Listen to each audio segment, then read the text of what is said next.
Good afternoon, ladies and gentlemen, and welcome to the 4th edition of the African Green Revolution in Africa. I want to begin by thanking the African Union. Madam Zuma, thank you very much for hosting us today and the next week. And also thank you very much for allowing us to brand the room. I know you bent backwards to allow us to do this, so thank you very much. I also want to thank the government of Ethiopia for allowing us to come into their nice and beautiful country and also get to see what and the development that are going on in this country. I also want to thank all the distinguished guests, Your Excellency, Mr. Anand, for joining us today. We know you're the father of AGRF. Thank you very much. I also want to thank our speakers, starting with Honorable Adesina. We are looking forward to your seed of the week. I also want to thank Philip Carrero. Thank you very much, and I hope you do represent the farmers very well. I also want to thank our chair, Mr. Masiwa, and we are looking forward to your wisdom. Now, before I get started, I also want to recognize all the partners that have made this AGRF a success this time and the ones who have worked with us through the journey for the last 4 years. So I'll start with the government of Ethiopia for partnering with us this time. African Union, thank you very much. FAO, OCP, IFAD, NEPAD, Rockefeller Foundation, IDRC, African Development Bank, Syngenta, SACAO, and AGCO.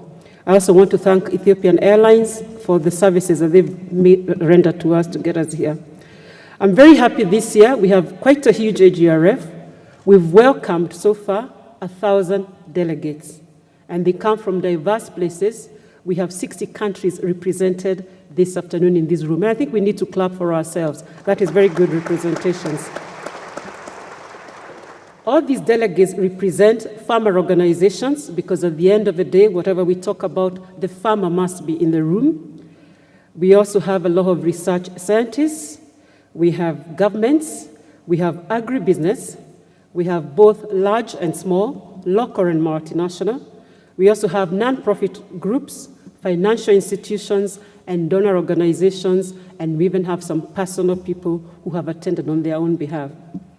Among the many reasons why AGRF 214 is so important is because it is the most significant gathering of agriculture leaders in Africa since the drafting of the Malabo Declaration and a call to action.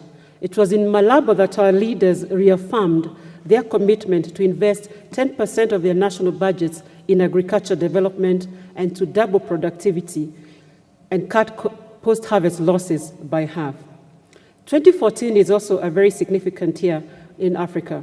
It is the African Union's Year of Agriculture and Food Security, and it is very important that we do carry the momentum from this year and beyond.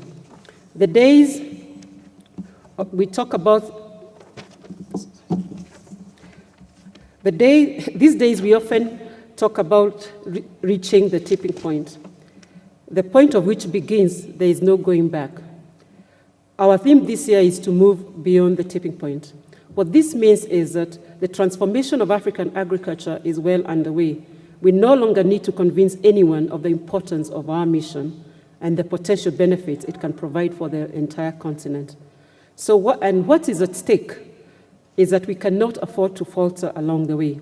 Our focus must be, how do we move beyond the tipping point and make transformation a true reality? I forgot to thank Yara.